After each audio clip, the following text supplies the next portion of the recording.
We're live. We're live, and I want to get the link. Why do you want to get the link? So I can send it to. Last time we did this, we had the link, and then we could put it on social media. Oh, I would just go with it anyway. Okay, all right. So let's start with some patron questions. Yeah, so here we are in Cairns, and we decided to have a little live chat with you all. And we told our patrons, hi Santa Claus, we've only just started. So we told our patrons to send us some questions because some of them couldn't be here for the live chat, and we thought it would be a good way to get the ball rolling while everyone jumps on board to the live chat. Hit it. So without further ado, I'm going to start with a question from Steve. Whoop.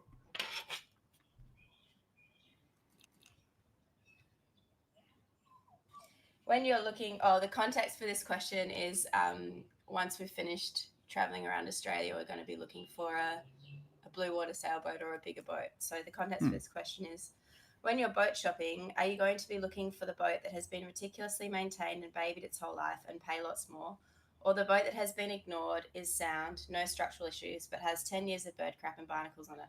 It's going to take a lot of work, but it's much cheaper. All right. Well, I'll start off by saying that when I look at boats, I always regard the hull as the cheapest part. All right. It's all the fittings and everything else like that costs the money. I've often had friends, they go, oh my God, look at this bargain boat, and they show it to me, and it's a hull and all the winches and everything else like that's going to need to be replaced. And that costs money. So I think we'd just go with a sound hull, but we'd want those fittings to be on there. I don't mind if I need to polish it. I don't mind if I have to do a bit of fiberglassing work on the hull, but I don't want to have to rebuild the energy system. I don't mind doing a bit of rewiring. You just got to check it out. Hi, everyone. Hi. James Nelson, there's an old favourite from right back at the start. We always love hearing from all you guys. And Ralph. And Ralph, yeah, look, I'm losing it as they go up the screen. All right, have we covered that? I think 10 years of bird crap and barnacles, I'd pretty much settle for that there, Steve. But I'd like the fittings. The fittings good. What else? What else? Okay, so next we've got from Liam. He wanted to know about the barbecue that we use on board, and he wasn't sure how we were smoking our fish. So I sort of filled him in on Patreon, but I'll let everyone know in case anyone else was wondering how the smoking really worked. I guess we didn't go into heaps of detail about how we do it on the boat. We've got a Magma barbecue, which came with the boat, and they're fairly expensive, aren't they? I don't know. I've never bought one, but yeah. But we saw the receipt for it in the boat. Yeah, but they're a good quality US made product. Stainless steel, US made, really good. So we really recommend it and we really rate it. And we use it with heat beads, so those coal briquette things that you light and then you burn them until they go beige, because when they're black, they're still letting off all the petrol fumes and all that to get them going. So you wait until they go beige, and then we normally use 3 to 5 for 1 to 2 batches of smoked fish going across the grill. So we'll cook them until they go beige, and then we'll have either sticks or wet wood chips, and we'll put them on top of the beige briquettes, and then put the lid straight on straight away with not much holes to let any air in, so the smoke stays around the meat. And that's pretty much how we do it. Yep. And you can see that in our videos a couple of times. Yeah. So, but that's basically it. Yeah, that's how we do it on the boat. If you want to look at how to do it with gas or with an exploding stove, a camp stove, then you can watch our episode in Weeper. Because that shows you how to do it without the briquettes. All right. What else? Damien.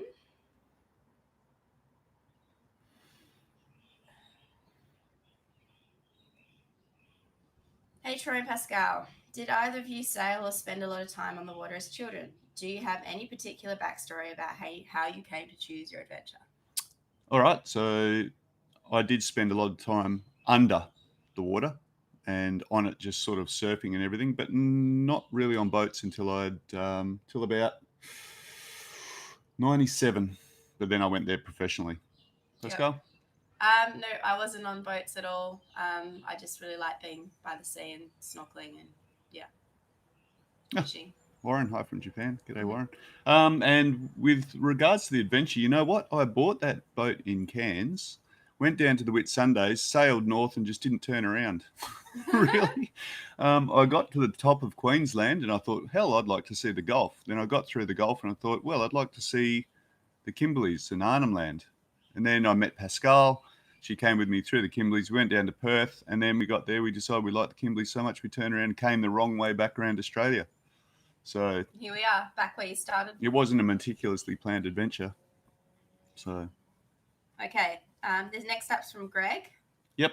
Anyone that's just joined us, we're just running through a few patron questions, and then we will start looking at questions in the feed. We just thought we'd get the ball rolling with some patron questions and then jump onto the feed. Yep.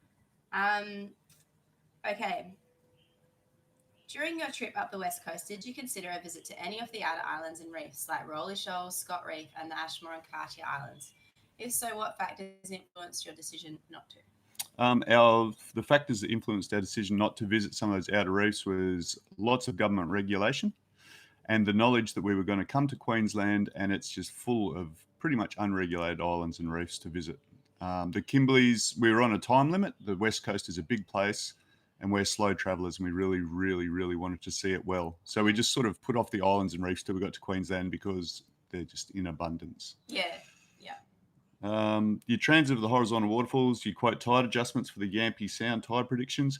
That is the same for Springs and Neeps. All right. It's just at an hour and 15 or whatever it was in the video.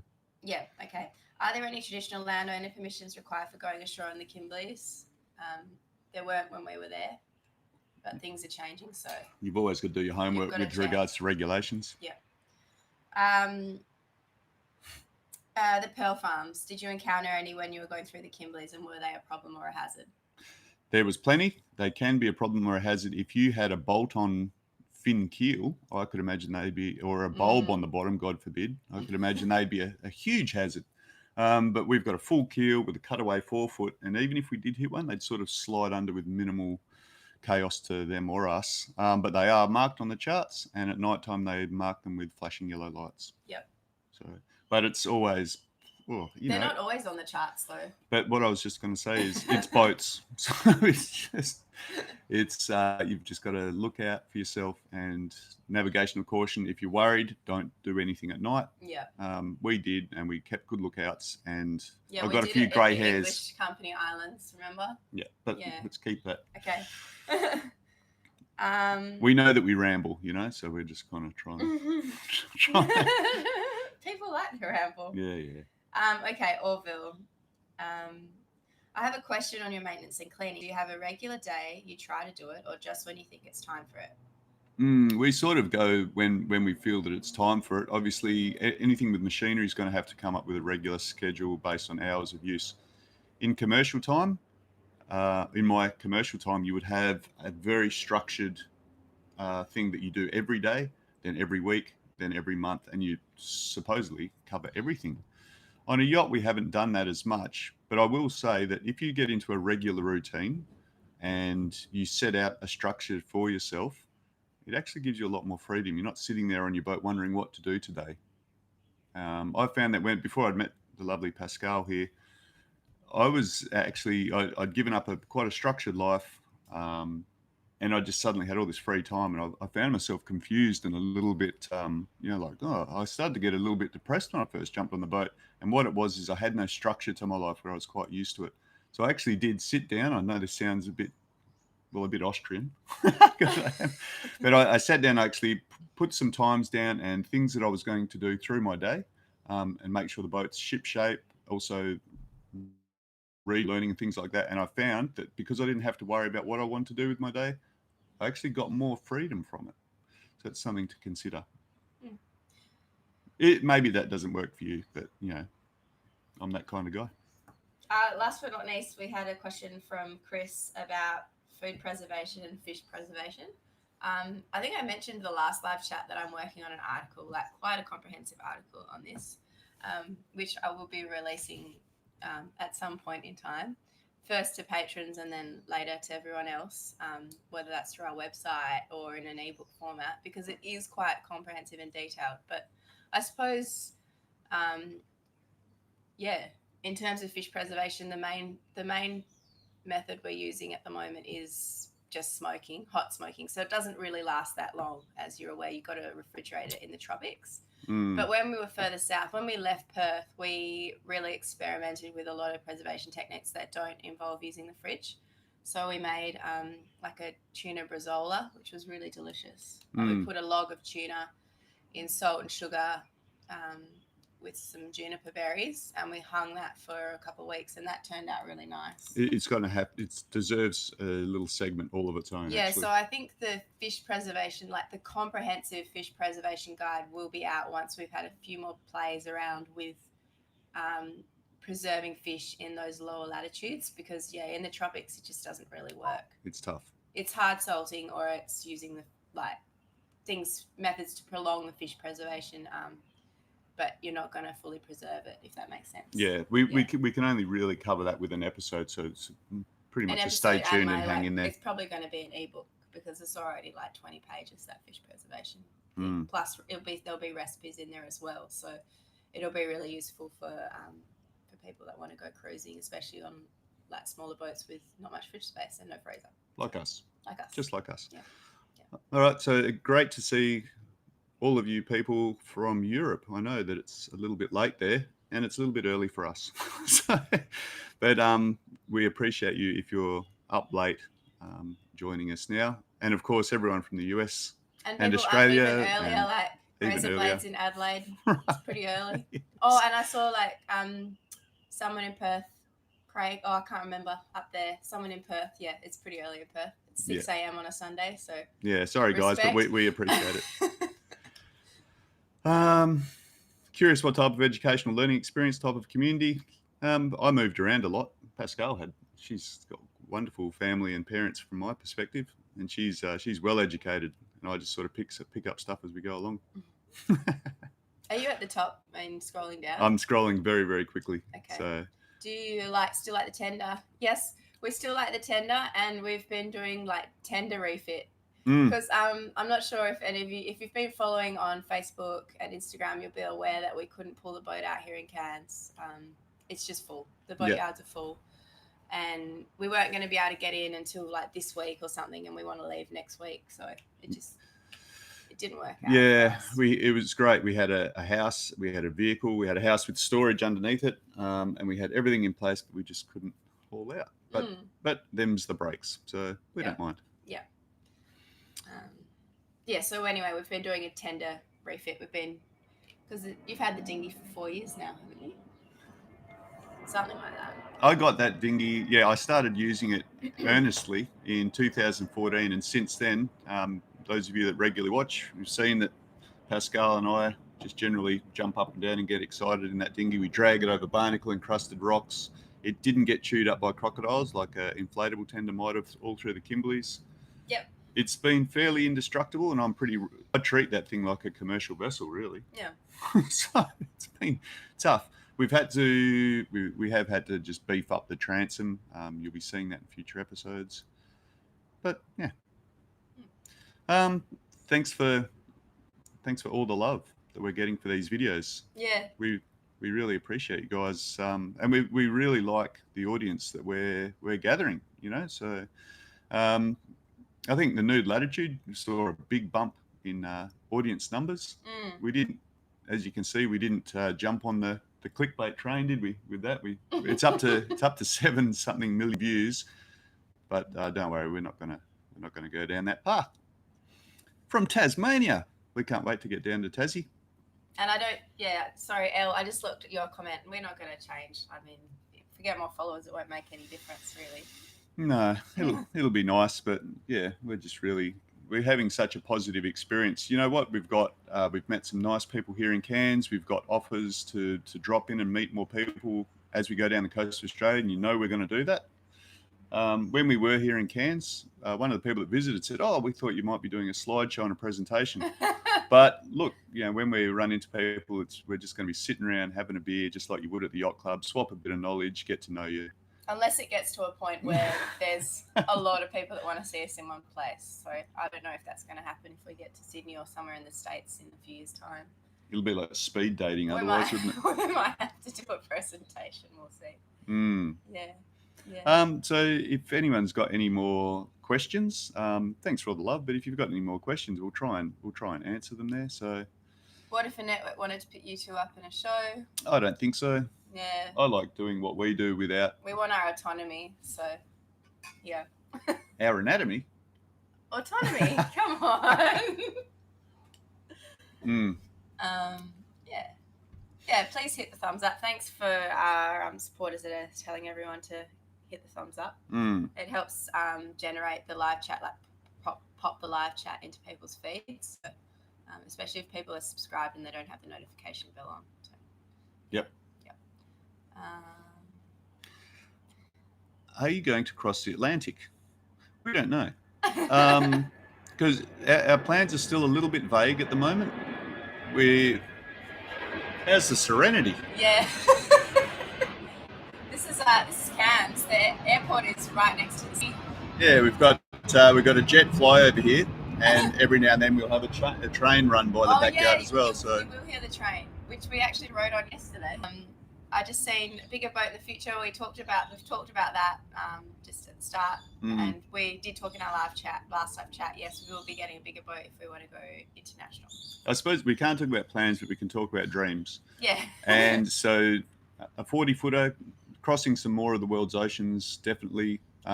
We really like the look of the Norwest Passage over the top. Alaska and all that just looks amazing. Yeah, we watched. We don't know which ocean we're going to cross, how we're going to do it. Hopefully not the hard way like we normally do. Might try go downwind a little bit of the time, but we'll see. Someone asked about weather. We've covered that a lot in the videos. We listened to it on HF radio. Yeah, I just bought a shortwave radio. You don't need an SSB. If you get a single sideband radio, you're going to have to get your ham license, and that's if you want to talk to other people. We do that with a sat phone because none of our family has ham licenses. They don't have shortwave radio, so we talk to them on sat phone, and we get all our weather by HF radio. Yeah, and then we also get the facts as well. Yeah, so that's pretty much it. On the iPad with HF radio. D. Thompson, need more reef videography. We've got a side project, and I'll put a link in the description, or Pascal will. Of this video once it's of this, but in the description for this video, we've got a side project called AQTV, World Aquarium. And what we're going to do is we take a lot of underwater footage and we just pick through bits to tell the story. And as we go, we're going to be seeing the coral sea reefs and things like that. But if you look for AQTV World Aquarium, what we've done is we free dive down and we'll video things and we'll set up the camera at places. And it just showcases the lives of fish. So it's no people, it's no commentary. It's just some of the most relaxing and the best music we really like. Yeah. But you can turn the music off. You can turn the music and put your own music, but it's basically it'll turn your screen into a little aquarium. And we just, Michael Gregory, I think I saw you before. We remember that you really liked the dolphins last time. So I put a link on one of your comments, but go and check out AQTV. The latest one was dolphin dancing, and it's just some great dolphin footage. But the rest of it will be reef fish. So it's good times. Andrew.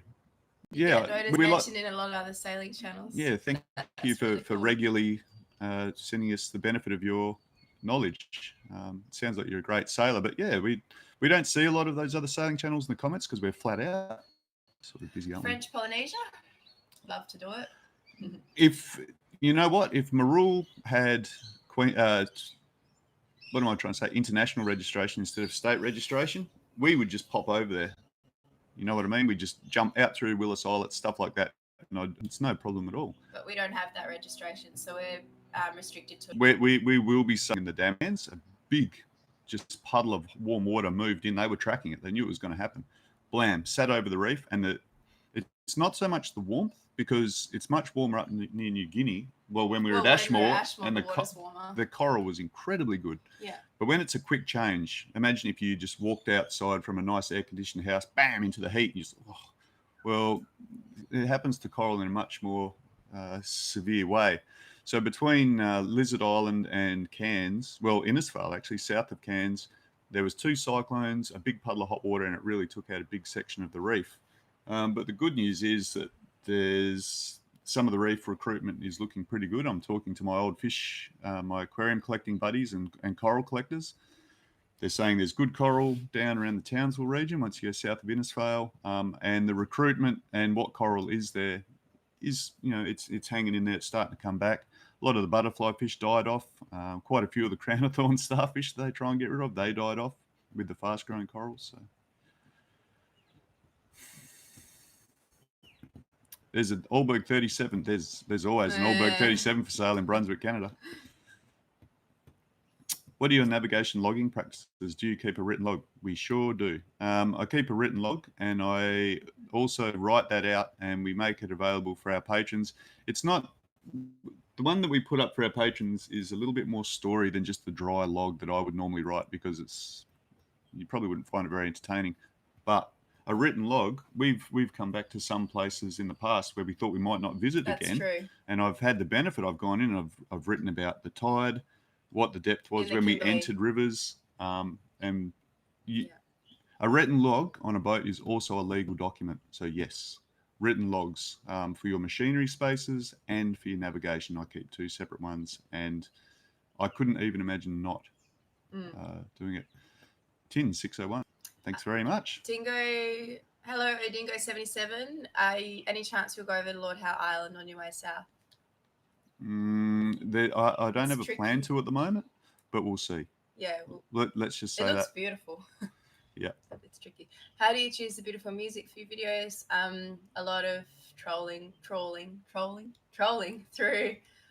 music sites, SoundCloud. We've got a subscription to Epidemic Sound. The Free Music Archive is a great resource if you're looking for music for your videos. And SoundCloud, obviously. And with SoundCloud, most of the time you need to contact the artists and ask if you can use their music. And most of the time they're really cool with that. So you want to just sites where you can go to find music for your videos. But make sure if you like the music, look in our descriptions, because Pascal does go to a lot of trouble to list them afterwards.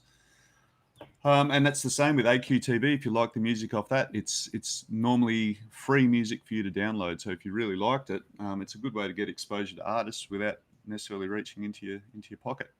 What's that? 2 other sailing couples are pregnant. Now are you guys scared? we got it under control, I think. We're just very good friends. Nobody watch people appear clueless having a crack. Yeah, all right. We can boost numbers by looking a little bit more clueless. I'm sure I'm down with it. Do you know other cruises from Australia? We don't know Sailing Catalpa. We've met Plucky and Maggie Margarita from Sailing into Freedom. We met Plucky while he was at a low ebb after losing his boat. Yeah. We pulled into the same river just as he was leaving. We were hoping to we'll just talk to him. We didn't know who he was. We just saw he was at another catamaran. We heard that someone was cruising around without a fridge and just doing it rough, and I just wanted to get their insight. And I guess they didn't really want to talk to other yachts. Yeah. And yeah, he shot through, and then later on we ran into him. In Darwin. He was actually coming to ask about the joys of smaller boats. Yeah, he wanted to know about having a monohull. Yeah, so we did. We hung out with Plucky. Yeah, he was cool. He's on a different trip to us, but.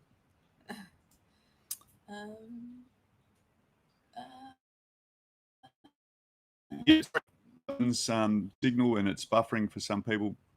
Really Australian internet. I don't know why our government hates us. You know, if we were in Indonesia, I'm sure this would be just perfect. But well, I think you'd be sitting on a satellite, like a 4G network if we're in Indonesia. Who knows? Yeah, so sorry about the buffering. Sometimes at this place here, it's really fast internet. We can get a video up in an hour, but other times it's really slow. So you just have to bear with us. I think being a Sunday, it's not as good as well. Yeah. Jim and Shirley ask, how do we have so much knowledge about so many things? I'm not sure if we do. We just tell a very convincing story. Lies. Hans Christian 38. Oh, there's another dream. Thank you, Dan. Yes. Was that an offer? How much time do you put into making your videos? Hi, Brinster. We haven't heard from you for a while. I don't know. Like sometimes it's 20 hours. Sometimes it's more. Sometimes it's less. It's just sometimes the sorting of the footage takes a really long time as well. So some videos just fall into place really easily. Yeah. And some of it's a while. And sometimes because we both do some of the editing, and sometimes one or the other isn't happy with certain things, we have to readjust it. Yeah. We don't always agree on the music. Yeah. The music that you like so much, oftentimes, but It'll be there and I'll come along and I won't like it. It'll be there and I'll come along and I won't like it. We'll stick the bottom lip out a bit and then we'll have control through it. So everything's a bit democratic here. It's not. So they're definitely doing effort, the videos. I mean, I do the bulk of the editing, but too color correction, and actually we probably and should the underwater let you know sequences and mechanical sequences I like to do. That we've used all of the funds that we've been gifted from beautiful patrons and PayPal sponsors to purchase a brand new. Thank you, brother. And so the gaming computer that we've got is just. It's fast. It's so fast. The microphone to try and make things a little more professional. Yeah. More professional than what we. Alienware. It's an Alienware R3. 15.3 inch it's just monitor. Got a really good graphics card, a lot of RAM, and we were just struggling. Like we couldn't. We were in TI. We actually dropped in with Rafi and Dr. Andrew, and we watched ourselves on the big screen. We were like, "Huh, that's how it looks good for you guys." Which is pretty funny. So anyway, we've been using DaVinci Resolve. So we have spent the last few weeks, even though I haven't pulled the boat out, we've been spending like a couple of weeks learning this new editing software, and it is amazing. DaVinci Resolve they have a beta free edition. It's free. You can't edit 4K software. There's a few other things you can't do, but if you are looking to edit videos, I encourage you to Google DaVinci Resolve. Get the manual. It's a 1,400-page PDF. We're good. Where do you find a beautiful girl to be on my boat and channel? Build it and they will come, Scott.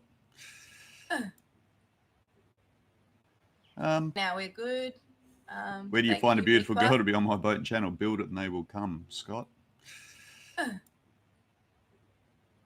Have you seen the new startup company with the underwater drone? No, I haven't. Whenever Pascal wants to see underwater footage, she just sends me the camera. Favorite all-time fish to eat? We Spanish mackerel, but then we eat lots, and then we really hang out for coral trout. Different fish. Goldbound snapper. Ooh, barramundi wings. Barramundi. It keeps changing because we catch an enormous fish, and by the end of it, you want something different. Else. But then you want to go back to it. So, Troy in Alabama. Will you come to Brisbane? Yep, we'll be in Brisbane eventually. Thanks, Ross. Mr. Lansley, thank you for joining. How far south are you guys sailing? Will you come to Brisbane? Yes, we will, and we're going to. It's definitely a case of if we circumnavigate, we'll do it, but we'd like to see Tassie. We're definitely that coast off the New South Wales coast. We would definitely want to check all that out. So, who are some of the other sailors, past or present, that you admire? Ooh, big question.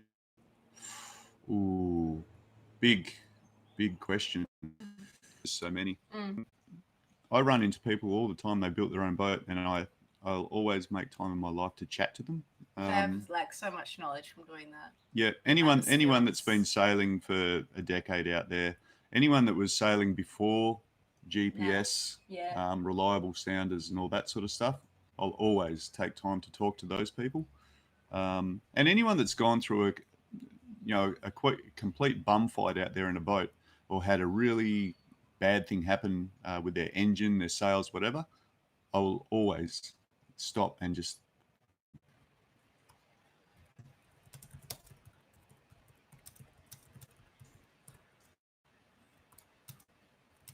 Oh, I think it's back.